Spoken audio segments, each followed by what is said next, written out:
this is the bit, isn't it? That confuses me. It's like, did we choose to come here to get this sorted out, or is this just seems a little unfair, doesn't it? That you know, we seem to be here and there's this parasite messing up our experience. And, you know, I know in my own life, the times that I've made major changes, it was like it became more painful not to change than to change.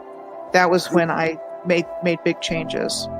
You know, it's this whole ridiculous narrative of, it's, you know, it's an unsafe world. There's not enough for you. It's scary. Everyone's out to get you. And clearly the old civilization was completely the opposite to that. It was all about empowerment, like literally. Cosmic resonance, I think they called that one. Or Cosmic resonance, that's a better name. Real science, you can actually produce free electricity, and this is part of what Tesla was doing, is the differential between the top of the spire to the ground actually creates an electrical differential that you then connect to another wire that goes into the ground, your grounding. Put that into the third phase in your circuit, and then you have a bell ringing circuit, and that actually produces plasma electricity out of the air. It's real technology. These things actually function producing electricity. It's crazy. The movies are the truth and the news is the lies. They've completely flipped it. You know, when you look at everything with new eyes and you come across information like she was born into a very wealthy family with elite connections, you know, it means something very different now to me than it would have even a few years ago. And it's our free will that they've really also messed with, because we've been lied to and we react based on lies. Just getting their independence and end up in civil wars for 20, 30 years happens a lot.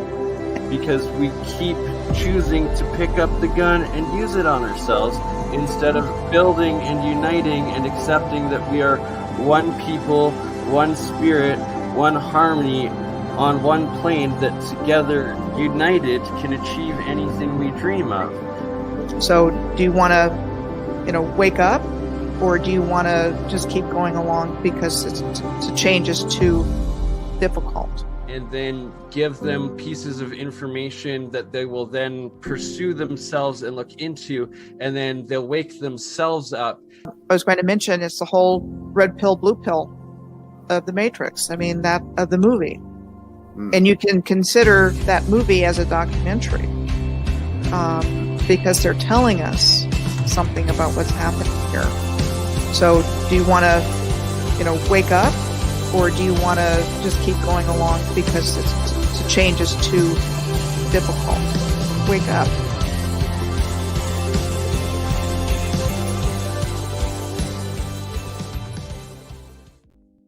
You're awesome. Hello, YouTube. I figured I'd just do a quick one tonight, show off a late Christmas present that I got there, and looks like Trump himself. Dear Bernie, you're a great brother. Probably the best ever. Believe me, no one knows brother like I do. To say there is a better brother is fake news. Something great, very special, something, dear Bernie. Anywho, so what was the picture that I have as the image for this video I have up now, and this is a topographical map of the Grand Canyon area. And what that is a geological survey. Each line represents a grid between a certain amount of feet, probably in the hundreds. I'm guessing American feet, not meters. Anyways, topographical map, and literally on the top of every single peak is the perfect alignments of the stars of Orion constellation. It is just crazy. As you can see there, Isis Temple is Bellatrix. Tower of Ra is, I guess they don't have the name of the star on that one. Betelgeuse is the Tower of Set. I guess the white names is the star names. It's just crazy, and nobody talks about this, and it's the nail in the coffin of the evidence that the Grand Canyon is intelligently aligned on one hell of a ridiculous amount of terraforming to make that possible, and that it is a grand pyramid complex. It's always been extremely fascinating to me. So I figured I'd just go over that a little bit. In the episode I did with Rex and Cambell there, I replayed that. We go into detail about that. And then also in the last video I did with Cambell, we were looking over the different golden tablets here, and this specific one, I believe they're only like an inch or something in length, but these are some of the more supposed Mormon ones, and that looks like a pretty proto-Sumeric, proto-Ranga, proto almost Norse in the right one, runic language, absolutely. So that's some of the Mormon golden tablets, and once again, it's like who the heck goes through the time to make something of pure gold and then have accurate ancient writing in it. That's lots of them have now been starting to be deciphered, and they're clearly not forgeries. This is one of the bigger ones that is from the Father Crespi collection, and if you look at these pictographic ones, this is actually a low-res photo, not that good of them, but they are ridiculously pictographic,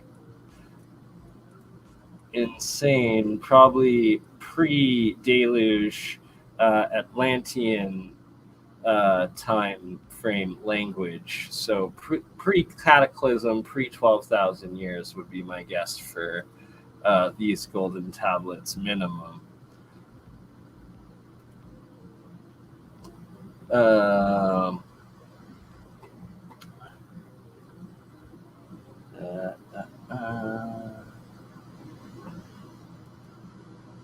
What else should we do? So I'm also going to remove the orange-haired guy telling me that I am a great brother, because that's no lie, and I'll take praise from whoever every time.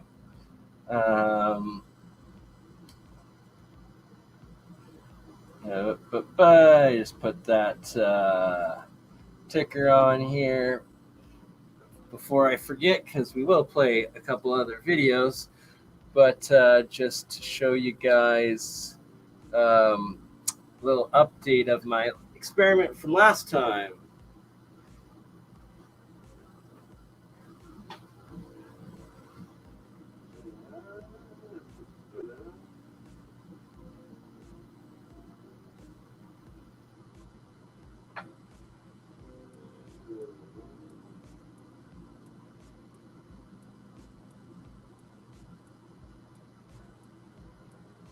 Five of you joining me right now. I'm sorry for just a backup channel randomly at 3 in the morning. I think it is.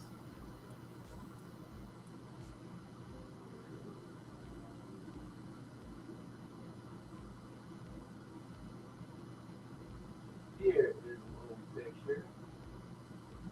Here's an old picture of one of my experiments. And that is just a copper coil, but it's in 3 different phases of transmutation in this, where it is white, red, or like a maroon, and a light blue. And it literally looks like those popsicles. I couldn't believe it. Or the American flag just off of a simple copper anode. And the very top is super maroon red, and in the middle you got some of that red before it goes into that light blue. And at the very top you have just the normal copper that hadn't started to transmute into those three separate states.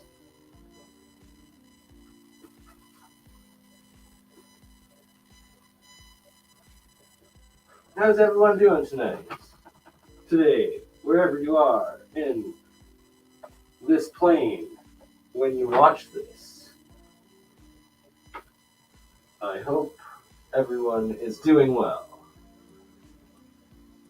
Alright, so gonna have to get a better light here.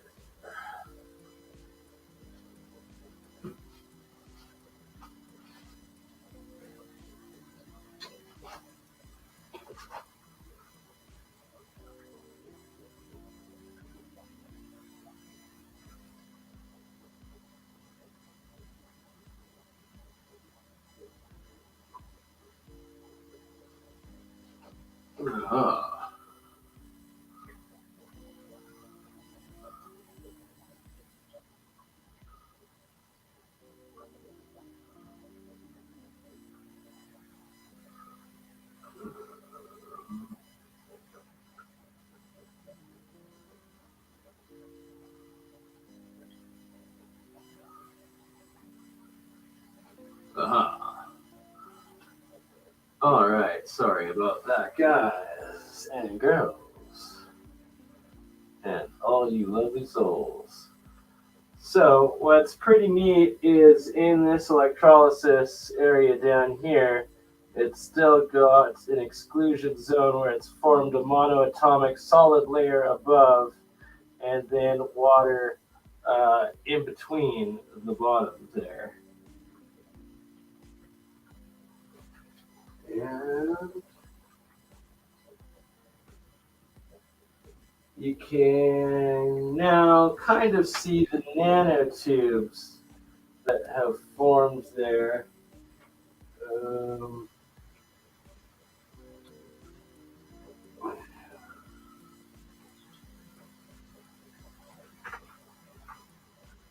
Kind of see them better there, but it doesn't really do it justice because they're actually quite far out.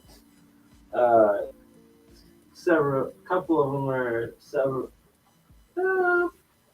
or 3 inches from the edge, and these are just straight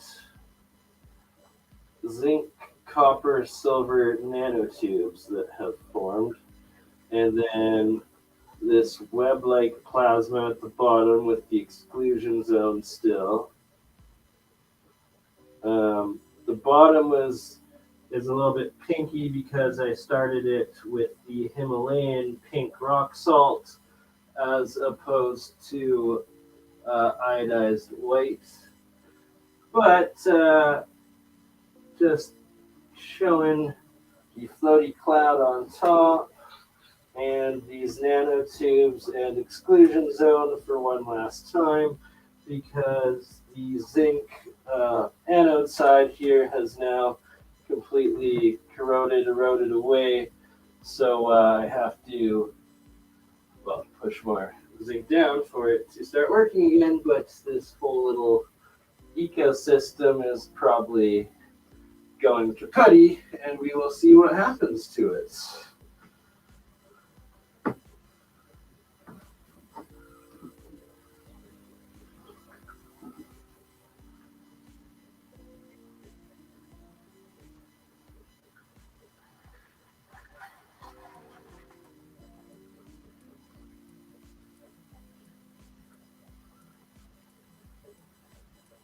It's snowing plasmas and monoatomics.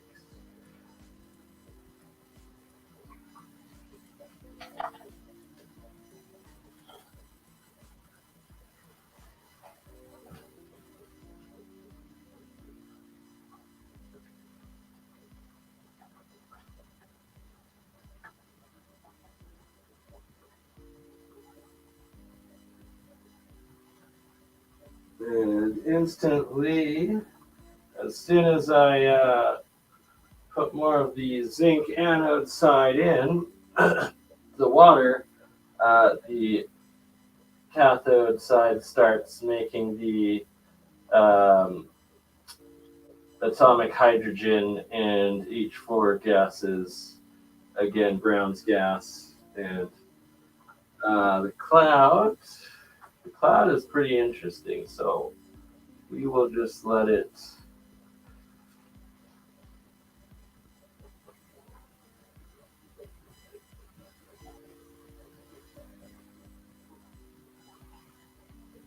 burning is echoing. How is the sound, guys? You make a homunculus. I ain't no chicken plucker, Aaron. You want to pluck a chicken, you can go pluck a chicken and get your humunculus chicken guy thing, dude, thinger, majigger. Whatever that homunculus.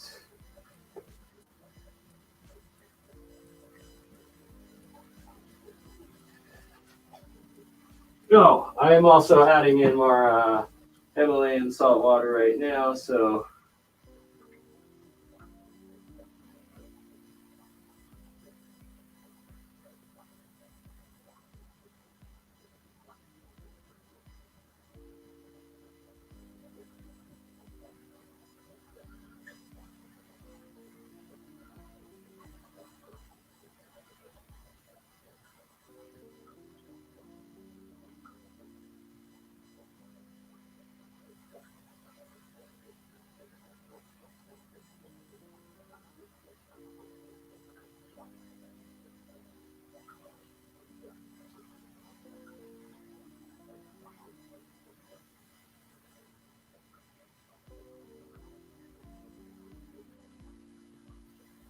and this is the salt. It's the electrolysis only works with high amounts of salt within the water.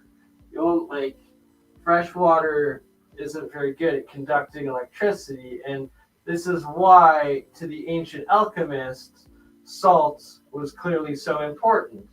And we are only beginning to re-understand what they long knew.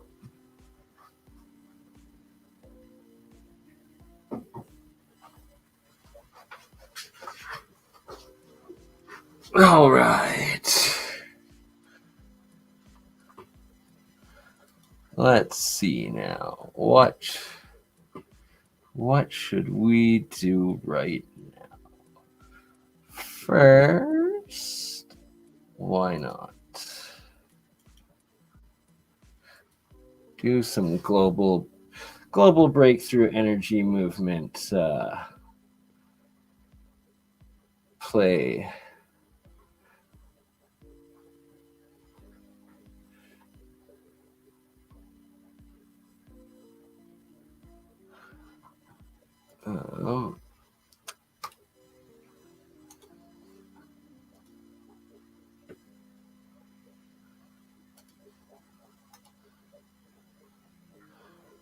Here we go.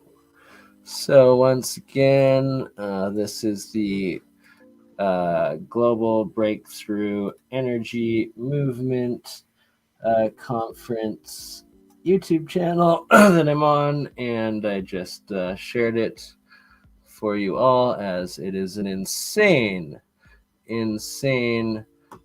reference of amazing different topics, geniuses, free energy, over unity, anti-gravity, and the rest. Cavitation, 0 points. I do want to play a little bit more a king here. There's another good one by him. Hydro projects, or where's his plasmoids?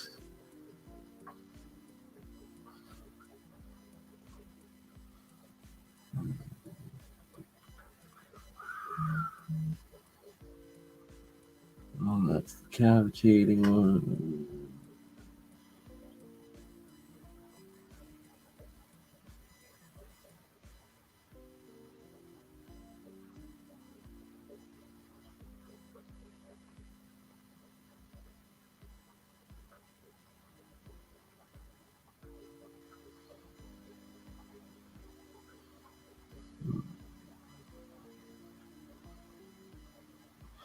Ooh, Doc Michael shared with me Marco Rodin's YouTube channel. He just posted on it for the first time in a couple of years, and he's doing a couple of interviews and presentations coming up on.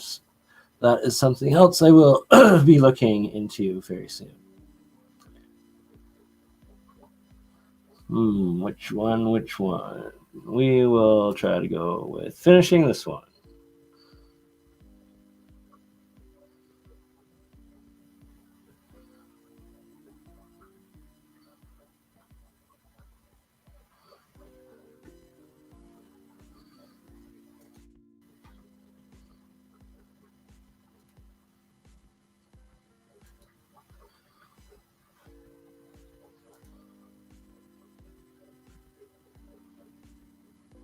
Hundred thousand psi, we form a solid state of water, a macro-ionic water crystal.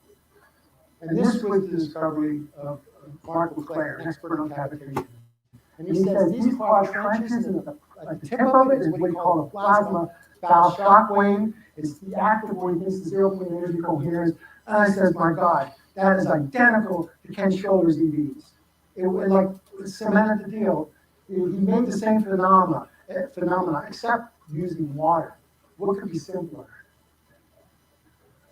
And so there it is. We'll talk about it this afternoon. It manifests in self-acceleration. Ken Schiller's observed this thing as well. If you let it keep running, it keeps accelerating. They see a propulsion effect going on. It's like this plasmoid is propelling itself and building up extra energy. And that's how it gets to the transmutation. He has to let it build up its energy first before it strikes the surface to cause the nuclear reactions. Here's a model. We'll talk about it that he drew.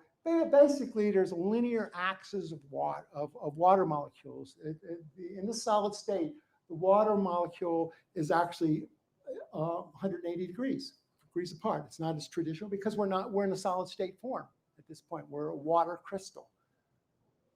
And Chris Ekman discovered a little bit of preliminary evidence of linear water with excess electrons. That's what his discovery was. And he realized that would not be stable just as a lone molecule. It would have to participate in some type of cluster to be stable. And where that type of thing happens is Rydberg matter.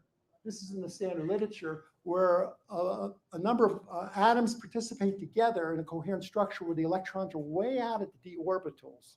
So the electrons are in a high energy state. This crystal can actually form into loops. And these loops are stable under half a micron. And so this is basically the model. The electrically expanded water, we have the electrons out at the d orbitals. The hydrogen likes to hug it. The internal structure has the linear water closing into a loop. So everybody's model is fulfilled. You have the torus form. You have the electrically expanded water. This can polarize. They've seen polarization chains. Observed because it's flexible. They've observed these bubbles, but they like to hug each other. Andrea Puharich talks about that. A lot of people thought they were hydrogen bubbles, right? But these are actually the water cluster bubbles. And thus, when you take one of those water crystal rings, hit it with abrupt pulse, boom, we make the plasmoid. So many inventors have cavitated the water inadvertently. They didn't mean to, they just end up doing it. Very typical is electrolysis gas in the narrow gaps. The electrodes have a rough surface. Paul Zaguris made them extremely tight gaps. This is hard to do, under a millimeter. He roughened his plates just by sandblasting. He said they're very important that 45-degree angle makes a sharp lip crater on the plates. So he was the best at making plates. Could make it well. Here's a picture of a sandblaster. And he would just pull water in from the bottom. He actually made a car to run on it, and out would come the gas. He just sucked the water in, out would come the gas from the electrolyzer. Another way to make turbulence is just blow air through it. Archie Blue did that. Didn't know why, right? But it makes the turbulence and it makes the cavitation. A mechanical vibration, as we pointed out in Massa, he intentionally cavitates by jerking paddles, making jerk very fast. And he's able to run an engine with no air input at all. He's able to store the gas under pressure because it's not hydrogen, and he leaks. He allows the storage to leak away the hydrogen. And I highly recommend this video. The white gas smoke is generated, so he sees the fog gas. And Massa is the closest to having a consistent protocol to generate this gas. 東京大田区のプラントメーカー、日本テクノ。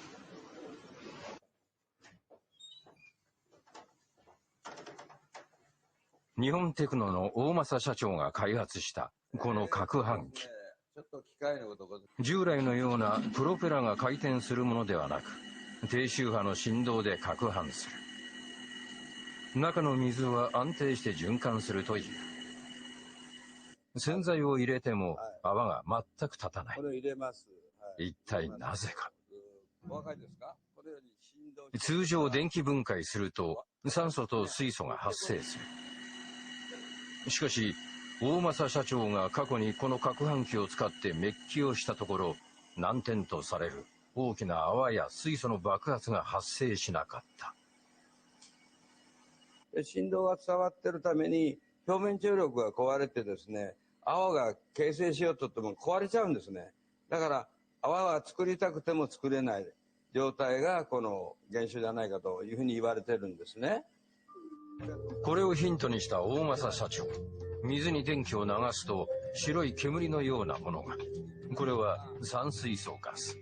普通の電気分解だと水素と酸素のガスが別々に出てくる。このガスは振動攪拌機でないと得られない。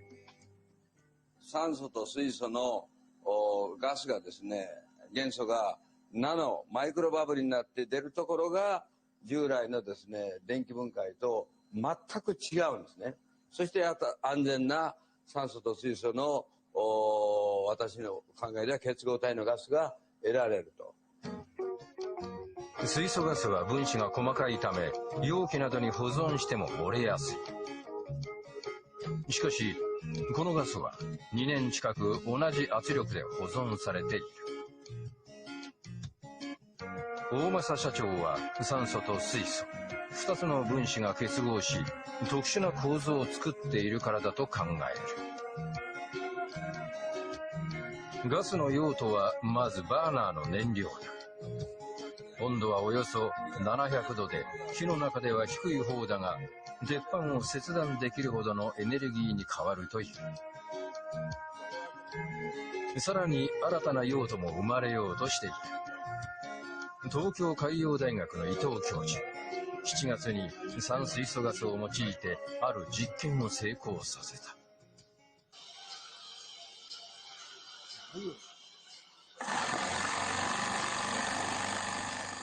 タンクに溜めた酸水素ガスを燃料に小型エンジンを動かすことができた。空気の取り込み口は塞いでいる。ガスの中に酸素があるため、燃焼時に空気中の酸素が必要ないからだ。水からできた燃料のため、燃焼後はまた水に戻り、有害な排ガスは発生しないという。非常に安定な圧力を加えても爆発しない。インフラとして整備して自由に給油でと同じように給ガスができるような状況が作れれば。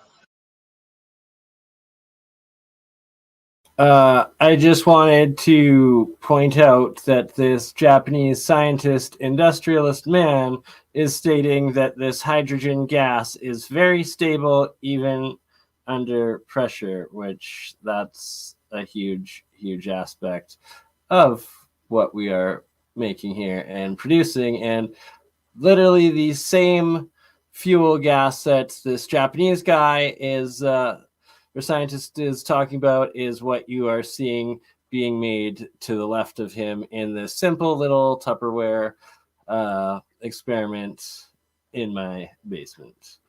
Yes, Aaron, a hydrogen engine. Indeed, that is the ultimate goal of what we are doing here, because apparently it's pretty easy to convert diesel motored engine into this hydrogen electrolysis, which literally we could start running half the vehicles in North America off of salt water. It's crazy. Anywho, before I get myself assassinated, let's play some more of this video. 自動車の燃料として置き換わる可能性というのは十分にあって、ガスの正体を調べようと、大政社長は液化を試みた。酸素はマイナス183度、水素はマイナス253度で液化するが、このガスはおよそマイナス178度で液化した。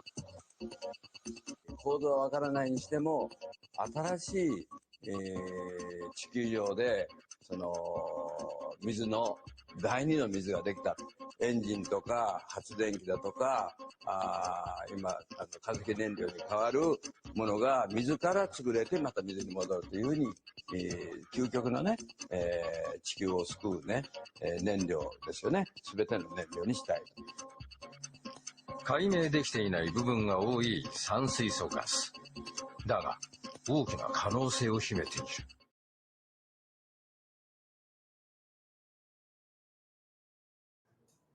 Oscillating fields. Exogen technology was lead engineer Stephen Barry Chambers. Stephen Barry Chambers' sister was Marilyn Chambers, who happened to be the wife of Stan Myers. So after Stan died, she took all the plans to her brother. They founded Exogen. He has 3 patents. They're all the same. And what's unusual about his patent? He did one thing unusual. He puts a toroidal coil under the water. Now, who in the right mind does that? Why would you put an electrical component under the water? But to make a long story short, an oscillating toroidal coil will make an oscillating electric field around it. And if you have charged water clusters, they'll oscillate with it. And in that oscillation, they'll create the turbulence, which creates the cavitation. Just do it straight up with ultrasonics. Interesting web article here that says not only do you use an ultrasonic transducer, but use some zinc oxide crystals, because that piezoelectric will generate some voltage for you that helps emit a burnable gas that they think is hydrogen. And this came from the University of Wisconsin a couple of years ago, that they just some of these piezoelectric crystals in ultrasonic stimulation. So this is a good idea to make that gas. And another improvement is just to sputter the water through the electrolyzer, to go cavitate it and charge it by electrostatic rubbing. This work comes from Provinslick, bubbles and steam electricity. And basically what he describes is thundercloud dynamics. We're mimicking thundercloud dynamics, or the dynamics of a Van de Graaff generator. Same type of dynamics. So with the still water acts as the dielectric belt, and the rough conductive plates act as the combs. So basically, we can start trying these means of cavitating the water. Sputter the water across the bottom of the electrolyzer. Use a cavitating pump to circulate the water through the electrolyzers to make a lot more of the clusters. Let the plates vibrate themselves. It's called reed cavitation, like the reeds of a harmonica. And that would help cavitate the water, get circulation and vibrate your apparatus. And so the goal is to use these principles to make a self-running system. Self-running system, it's basically you run a gen set, and you let the output from your generator drive the electronics, to drive the electrolyzer. 2 teams have claimed success. There are ways to cheat. You can hide alcohol, any hydrocarbons, so you have to make sure you're not cheating. So if you do it yourself, you know you're not cheating. There's chemical reactions that can work with hydrogen, because they wanted to go open source. They weren't looking for money. I recommend studying their work, because I think these guys were honest. Steve Eaton made an announcement in 2010, self-ran with the generator, the Troy Belt generator, and he had some power left over to light the bulbs. Here's his device, very narrow gap, 1/32 of an inch. He used a spiral line to cause the water and gas to sputter up like a barbershop hole. He found he had a big one. He didn't know about circulation, so he had to make a large one to get the over-unity effect. Oliver and Valentine worked with a very poor generator. This thing might only be 15% efficient. And they worked with a very good cell. with fragile gaskets that could vibrate. And that cell is, I think, the trick of why they were successful. And they rode on an elevator for about 8 minutes in a closed loop fashion. So, and Stefan Hartman made a really fun video that we'll show at the very end, splicing in the Apple commercial, because they think they made the breakthrough and they're trying to share it with the world. So in wrapping up, 0-point energy exists. It can be a it can become an energy source when self-organization occurs, forms the plasmoids, and if you make vortexes of them, you even get more energy coherent. Cavitation makes the reentrant jet, which makes the water crystal that can form into the ring, and then the charged water gas cluster looks like fog. And when we take that cluster and give it an abrupt pulse, we make the plasmoid. And when we have the plasmoids in the internal combustion engine, we make a huge anomalous force that taps the 0-point energy. Now, our action items: chemistry department, make Brown's gas, remove the hydrogen. What the heck is left? And inventors, make a self-looping system, and then share your information with the world so others can do likewise, because together we will make a new world. Thank you.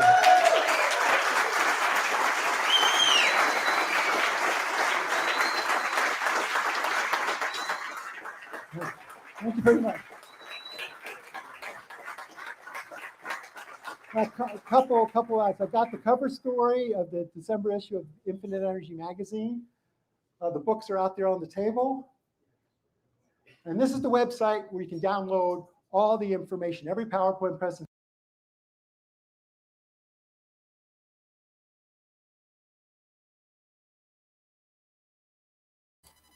All right. So that was a little bit of the end of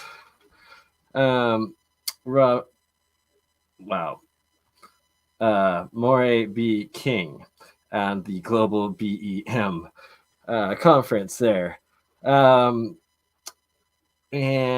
I love that he talked about the plasmoids, the zinc crystals, just like I am using a zinc anode, one and the same there, and the toroid, and the toroid coils are key.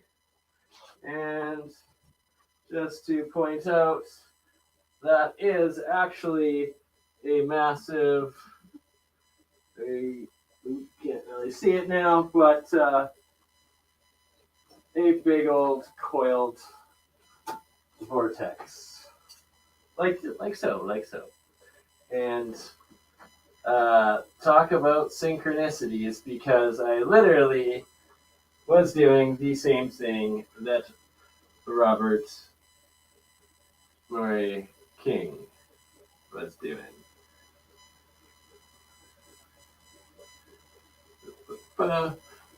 This, quickly to show, is when I was making some monoatomic silver before. That is a silver anode, and that cloud is pure monoatomic silver. And that the size of that cloud would actually wax and wane with the moon and the lunar cycles, which was absolutely crazy to me, because the alchemists believe that the moon is silver, and it appears to actually be tied to the lunar cycle.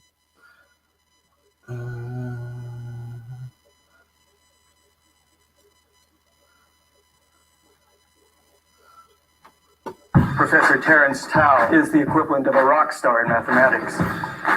Regarded as the greatest. Never heard of him.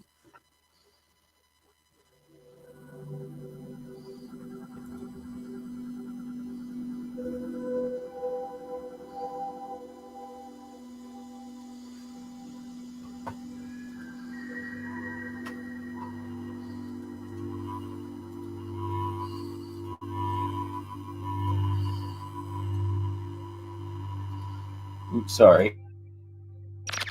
About 0-point energy, some of its history, as well as some current research that he's conducting. So without further ado, let's welcome Thorsten Ludwig. Absolutely. Thank you very much. All right. So thank you very much for the organizers to organize this nice conference and for inviting me. Actually, exactly 10 years ago, we made a very similar, very big conference in Berlin that got us started into doing what we're doing today. So my specialty is zero-point energy. It's a little bit similar to what Moray told you, but I'm always surprised to see his presentation and then see that pretty much all my slides are totally different than his slides. So let's see if this works. Yeah. Okay, so the title of the talk was the sea of energy that we live in, and that's like the main point I want to get across, that there's a lot of scientific and experimental and technology evidence that we actually are surrounded by a lot of energy and that we can use that. So here we see some heroes. That's Tesla up there, and down there is Moray. So they both emphasize this this point of a sea of energy that we live in. Actually, they were not the first ones. Like if you go into ancient India and other places, even still the Greeks, they had 5 elements, not just 4, and the 5th was space, was energy that surrounds us. So, but then it got lost as we moved into Europe. So this is actually the very modern viewpoint of physics, that we are, these are the vacuum fluctuations that were said. Some people call it the vacuum state. But basically, it's a sea of energy of, in this case, light, photons, or electric fields on the left that surround us, that fill the space. And we will learn in what I have to say, what are the fundamental historic and experimental facts that support this viewpoint. So here's a book of T. Henry Moray, Sea of Energy That We Live In, very interesting book. And he came out with a very interesting device that brought out about 30 kilowatt. And a lot of people witnessed his demonstrations. One of the key things is a tube, a very special tube. And well, there was no input power, and he somehow managed to light up all these bulbs and to produce 30 kilowatts. A lot of people in his time, that was the 1930s, a lot of people witnessed it. It's one of a long story where it got lost and why we don't have it as devices. Maybe at the end of the talk, I can a little bit go into the social surroundings, why it didn't happen, that we have it today. This is a very famous quote from Nikola Tesla. Here he says, "Before many generations pass, our machinery will be driven by a power obtainable at any point of the universe. Throughout space, there is energy. This energy is kinetic, and so it is a mere question of time when men will succeed in attaching their machinery to the very wheelwork of nature." So I haven't seen many slides on Tesla yet, so I want to give you a little bit of an insight who he was. This is the famous Wardenclyffe Tower, but this is 1893 in Chicago. He developed the AC current, the 3-phase that we still use today. He empowered all these lights here. He invented many, many things, and he wanted to go on and build this Wardenclyffe Tower. But actually, similar to the times we are in today, there were some financial problems at that time, and so he couldn't finish it. And some people say it was suppression, but there are very interesting other stories that actually he got a certain amount of money, $100,000, but the value of the money devaluated during the project, and then he asked for more. It wasn't promised, and he didn't get it. So he wasn't too diplomatic. And so there are different stories on how and why this project wasn't finished. But as you can see, the mere size of it, it was a full-size project and very serious what he was doing. And we still use the AC today. So maybe we can move on to his wireless power in time to come. So for me as a scientist, this is very interesting because this is in Colorado Springs, and that's where he discovered this transmission that he built then in the Wardenclyffe Tower. Here he analyzed what's happening during thunderstorms, and then the Schumann resonances, the electric vibrations of the earth get excited, and he discovered that you can actually gain energy if you let power go through the atmosphere. So with this device here, the big shed, he discovered the secrets. So today there were also secrets. Up to maybe 10 years ago, people were wondering, how does the gecko stick to the wall? I don't know, many of you probably have been to Asia, and these little animals that crawl on the walls and the ceilings, and people were wondering, how do they do it? In this case, this big gecko here is walking on a glass, pure glass. So there's no way he can hook to anything. It's very smooth. So how does he do it? And why am I showing you this? Because I personally am convinced if this free energy is real, then nature will be using it all the time already. And I think also we in our body will use it, but that's a different story here. This is bionics. It's watching nature, learning from nature. So in this case, the gecko actually is using, there are no hooks. If you look at the gecko, it's just a lot of hairs with a flat end. And we will learn in the course of the talk that that's Casimir regime. It was a Dutch scientist who discovered that from these vacuum fluctuations, from the sea of energy, you can actually derive a force, which is called the Casimir force today.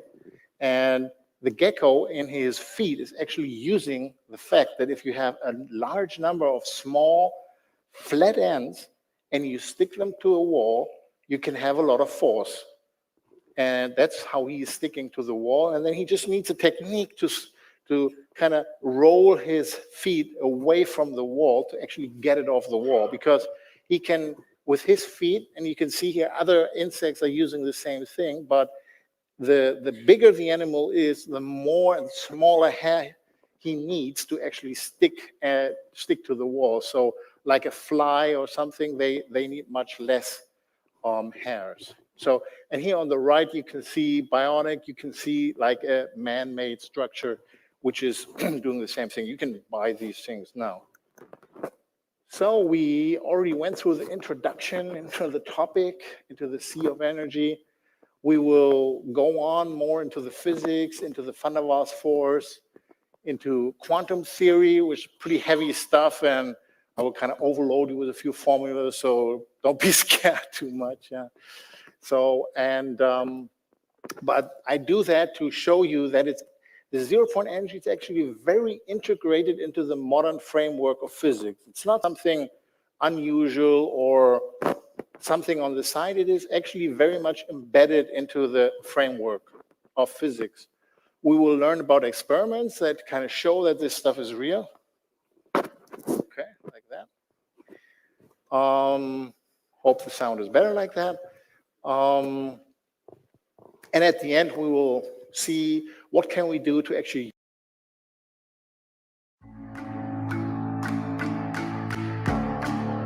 Hi, my name is Bruni Breezy. I'm a creative coder and a fan of rock music. To utilize this energy, and what are the technologies that are out there today that probably use this 0-point energy. So the Van der Waals force, also discovered, I think, somewhere in Holland, 120 years ago, Van der Waals, he saw that in gas, neutral atoms actually kind of attract each other, and he didn't know why, and he found out why, and it called the dancing charges called of techniques, kind of induced from the vacuum fluctuations. One atom kind of jitters, and it induces an electrostatic jitter into another atom, and that kind of attracts the two atoms towards each other. And that's the van der Waals force. That's why neutral gases kind of hold together, and it's a very, very important widespread chemical force. And so Casimir, which I already mentioned, he was studying van der Waals forces like 50 years later and discovered some unexplainable aspects of it, and that's why he derived his theory from it. So let's move on. So in 1873, so quite before quantum mechanics and other modern physics, van der Waals found out the points I was just making. And then only much later, people could explain what was actually happening. And only in the 1950s, people really understood how the van der Waals forces actually, come from the vacuum fluctuations, and that they're actually the same as the Casimir force, which we will learn later. Very important part in physics to understand this whole topic is quantum mechanics. So in 1900, in 1900 here in Berlin, Planck made a speech. He kind of first phrased that energy could be not continuous, but in chunks, in quantums. And from that, he could explain black radiation, meaning heat radiation that wasn't explainable before. And so the whole quantum mechanics came along, and here the name Nernst, he actually was the one who kind of took this concept of quantums to the next level, that also space itself, the energy in space needs to be quantized, called the second quantization. And it's a very important part in developing the zero-point energy concept. And what Maury also mentioned already is this uncertainty principle from Heisenberg. So let's see if we get this laser pointer going. No, okay. Anyhow, you see the one formula there, and you see that the uncertainty of position and inertia is kind of uncertain. So, but the same applies to other values, and in this case, time and energy also is uncertain. And from this uncertainty comes the point that energy can exist for a small amount of time. Like, for example, a green photon can exist for 10 to the power minus 21 seconds. And so a virtual photon can just come into being, live for this short amount, and then kind of vanish again. And this is exactly the same concept as the vacuum fluctuations, because a photon is also just a vibrating electric field. So this can come into being and go away. So these are just different descriptions of the same thing. Now, these people are important because in just after the Second World War, 1945 to 1950s, the quantum field theory, so the quantum theory of space itself was developed. And people like Schwinger, who got the Nobel Prize for this, they found out how this, these electric fields, how these fluctuations, how that works. They came up with the formulas and how to calculate this. And then Hendrik Casimir, who was working for Philips in Holland, he discovered that you can use that to create a force. So this is again back to the basic principle. You see something, a harmonic oscillator, or a physicist would say a system.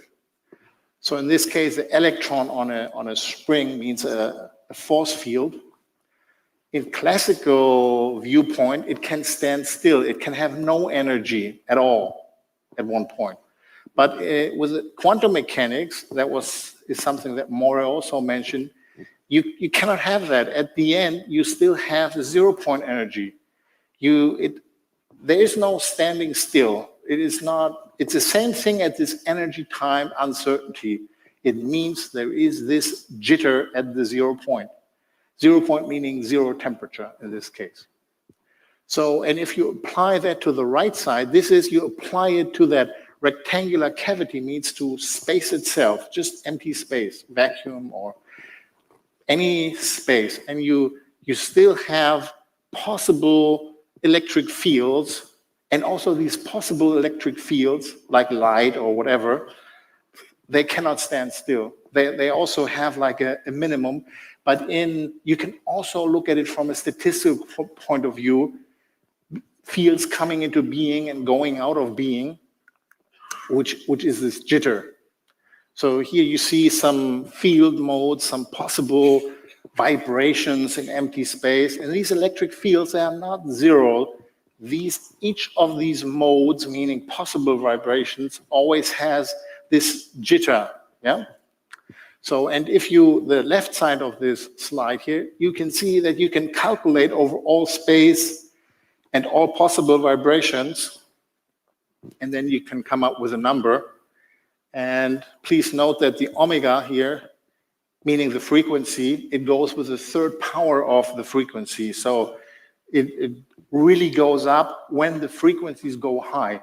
So the most of the energy is in the high frequency part of these vibrations. And this will become important if we apply this to kind of understand how can you use it.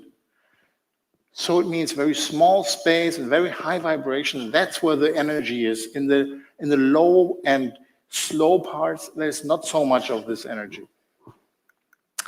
So here you can see these are Feynman diagrams, and maybe not all of you can read them, but basically you can see like the upper left one, you can see electron coming in and going out. Okay, like you can read from the bottom to the top, and from left to right is time. Time is from bottom up, and space is left to right. I have no time to go into full detail of this, but the thing is, these are the 4 fundamental interactions, the main forces. So, and in physics, if you have a line here which starts outside, like the electron here, and goes out, that's a real particle which keeps on existing. But the photon in the middle, which is kind of starting and ending in the graph, is called the virtual photon because it's like this vacuum fluctuation. It comes into being and it goes away, and it lives for a short time. But this virtual photon kind of transmits the electric force. This is standard physics viewpoint. So I show this graph to show you that these virtual photons, they're not some side effect. In modern physics, they are the fundamental what holds everything together, are these vibrations in space. Because in modern physics, people don't think in fields like electric field, which is just everywhere, because you can easily calculate that it would violate energy conservation law if something is everywhere and very strong. So they do this via these virtual photons. And there's a big mathematical framework called quantum field theory where you can calculate all this. And it's especially important, going to this graph, if you go into high energy physics and these colliders like in CERN, they need to do all these calculations to really understand what are these particles and what is happening. And this is from Feynman lectures, a very simple thing. You can see here how it works. Time is on one side of the graph and space on the other. And you can see like it shows a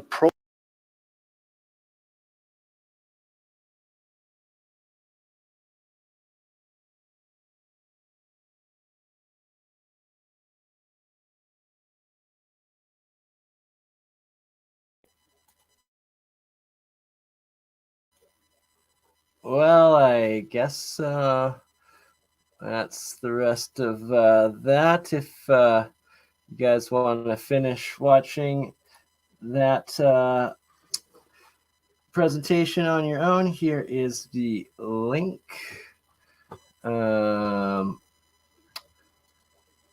I forget what else I had to say. Basically, I woke up today with the colds. I was like, oh no, I have the flu, but I think I will be fine, and I don't think I need to get tested because I don't think I got the Wu flu. So, yeah, thank goodness for that. Hopefully it's just a quick cold that goes away by morning time. Been pumping myself with echinacea, vitamin C, and some monoatomic gold, and silver, and zinc, and copper, and oranges.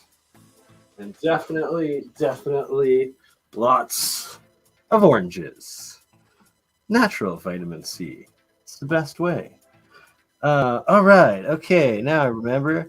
So, as you can all see here, the first picture I showed of the silver anode there making the monoatomic silver, it was a giant cloud.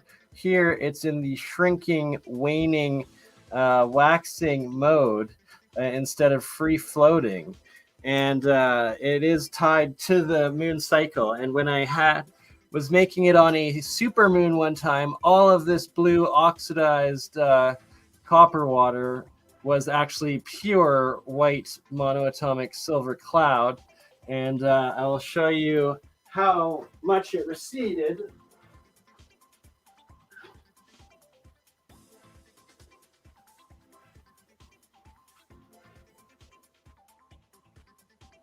Where it went from that all the way to there when there was no moon at all. And you can see it completely closed off there at the new moon. But then it came back and fully filled the whole thing there when it was the next full moon. And here you can see it in a cloud form when it was growing, and that's a giant plasma cloud of monoatomic silver right there.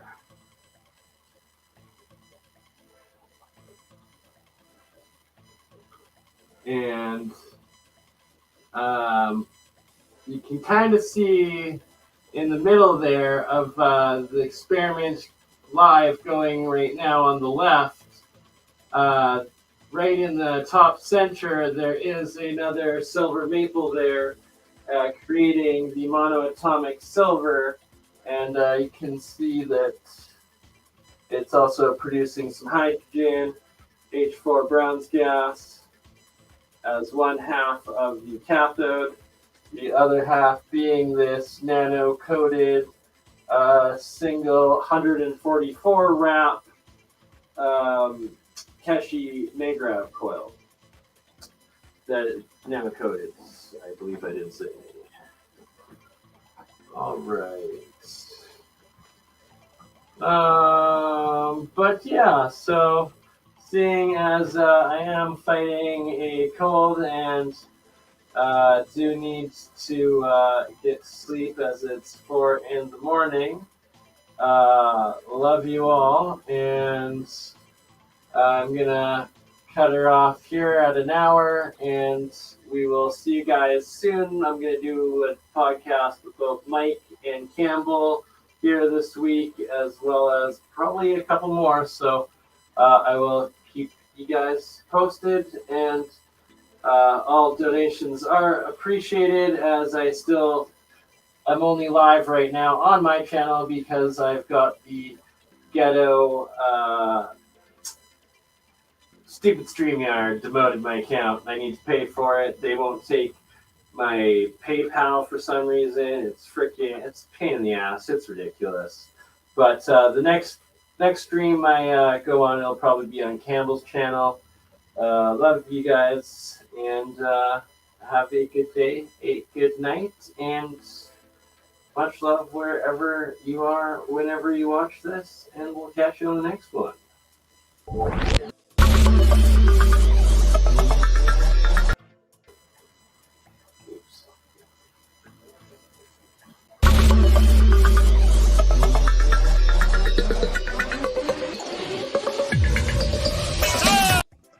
This is the bit, isn't it? That confuses me. It's like, did we choose to come here to get this sorted out, or is this just seems a little unfair, doesn't it? That you know, we seem to be here, and there's this parasite messing up our experience. And I know in my own life, the times that I've made major changes, it was like it became more painful not to change than to change.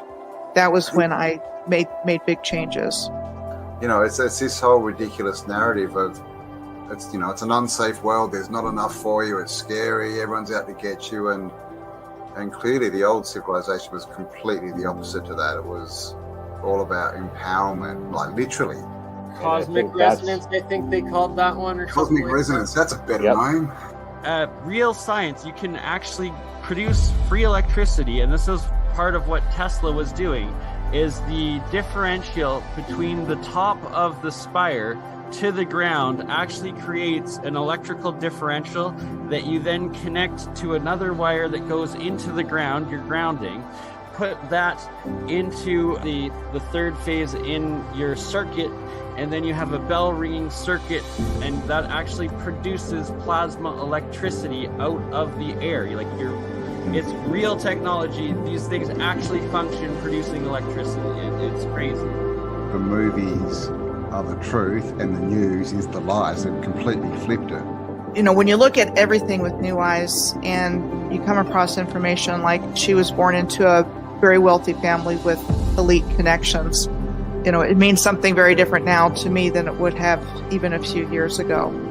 And it's our free will that they've really also messed with, because we've been lied to and we react based on lies. And just getting their independence and end up in civil wars for 20, 30 years happens a lot. Because we keep choosing to pick up the gun and use it on ourselves instead of building and uniting and accepting that we are one people, one spirit, one harmony, on one plane that together, united, can achieve anything we dream of.